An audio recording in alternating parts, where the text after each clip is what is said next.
What's up, y'all? It's Ty. In this video today, we're going to be going over and talking about my top 10 budget cards right now in NBA 2K25 MyTEAM. Now, the first thing I want to say is budget cards are hard to come by. There's not very many good budget options in this game, and that is something that I think right now more than ever is important to note. Like, it is hard to get solid budget options on your squad. And if you have any unsellables, guys, I would use them. I don't know who needs to hear that, but unsellables right now are so valuable in this game. So if you do have any of these unsellable cards, I definitely would look to run them. So just again, a couple of things to think about. Any of your unsellables, I would run them. Now, strictly on the auction house, we're going to talk about our top 10 budget cards. Budget, loose term. I mean, I did like 25,000 coins for the peak of this. There's going to be some cheaper options. I think it's important to include cards at all levels. First guy I want to talk about here is Paul George. PG13 in this game is really, really solid for 1,300 coins.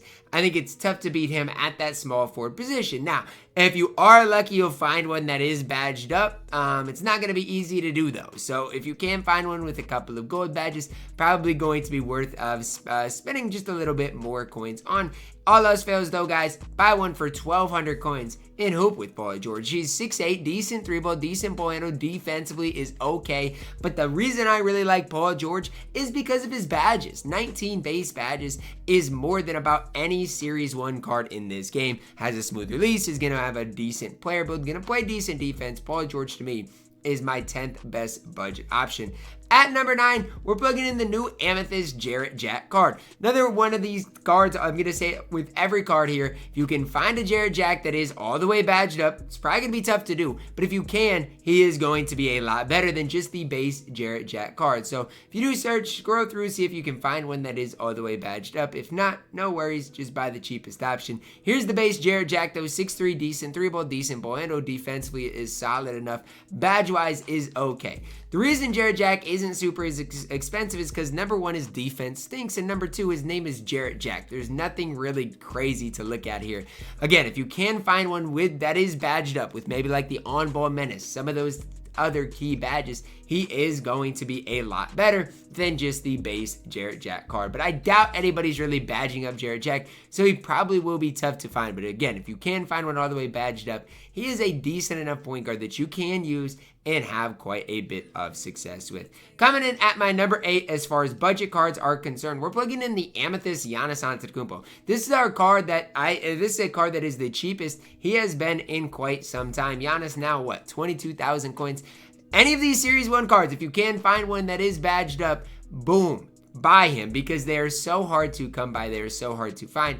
Obviously, this one only has 1 gold badge, but it might be worth buying. Honestly, I'm not going to obviously buy Giannis. He wouldn't play for me, but 6'11", 3-ball is not horrible. Defensively is going to be incredible. The reason Giannis is good is the same reason he's always good. His player model, his player build is the reason Giannis Antetokounmpo is one of the best value cards in the game right now. There are power forwards that I think are just as good as Giannis that are probably going to be cheaper. But if you can find a Giannis that is all the way badged up, might be worth your time to just look at him a little bit closer.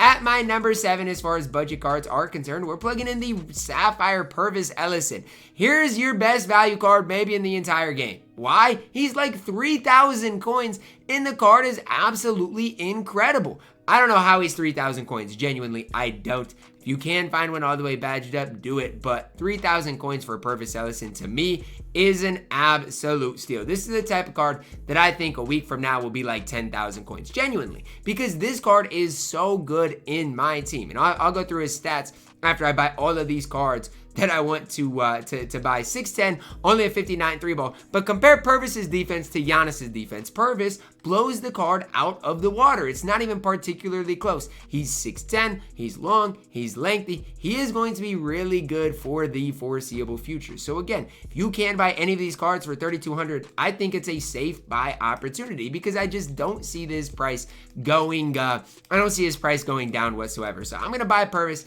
and hope he does go up. And I'm pretty confident saying I think this card is pretty safe for for 3,200 coins. And I'm gonna stack up on him because for that value, he's incredible.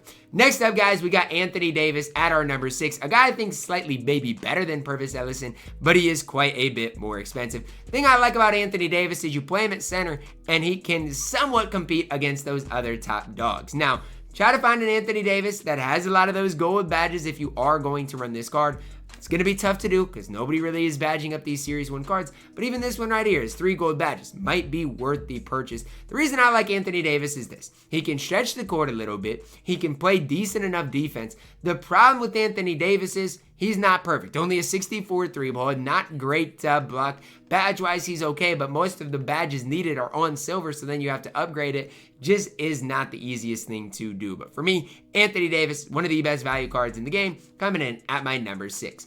At my number 5 is another Sapphire that I am going to invest in right now. It's Harrison Barnes. I'm not telling you guys to invest in these cards, but I'm telling you I don't think their prices are going to go down anymore. Let's talk about it for HB Harrison Barnes. 2,000 coins, 6'8", 85 3-ball, decent enough defensively, 85 speed. Badge-wise, he's not great, but he's got 85 speed, and he can shoot the ball. I mean, what more are we expecting out of Harrison Barnes? There is no reason this card should be less than 2,000 coins. We've seen it over and over again. Just look at the price of a Lou Dort. Just look at the price of any Sharif. Look at the price of any of these budget cards that we used to get.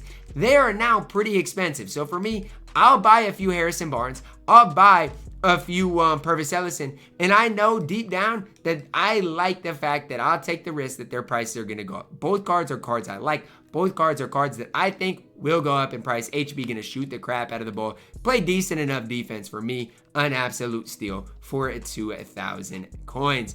Next up, guys, we're going to plug in Bruce Bowen here at our number 4. Bruce Bowen, another card that was really good when he came out, and he's seen his price hold firm, if not rise. Another card, if you can get him badged out, do it. Thing about Bruce Bowen is this. His defense is going to be way better than Harrison Barnes. Harrison Barnes probably got more as an overall card. I think it's close. Bruce Bowen barely even is a budget card, which is crazy to say, but he is literally barely a budget card anymore. So if you're wondering, Ty, why are you really sniping, or not sniping, why are you investing in some of these Sapphires? Bruce Bowen's exhibit A of why I'm doing exactly that. I think Bruce Bowen is a really good card, but for 30,000 coins, it's tough to say he's worth that price. At my number 3, Josh Childress Sapphire here. Right now, 9,000 coins in this game, but Josh Childress is an absolute stud. 6'8", 81 3-ball, 86 ball handle, good perimeter, good speed. He's better than Harrison Barnes. I'll be the one to say it. Problem is, he's way more expensive, but at the shooting guard position, at 6'8", Josh Childress does everything you need him to do on the court. He's a type of guy you can buy and is going to go out there and compete with some of the best cards in the game. I currently got a Josh Childress. I think I got him for free in this Power Surge set. Yeah, I got him for free out of a grind. And he is a card that absolutely can play. Does he play for me? Not currently, but even compared to John Long, he could definitely play over a John Long type of card. Josh Childress, a beast for that amount of coins. Last 2 cards here are both in the barbecue buckets. They're both shooting guards.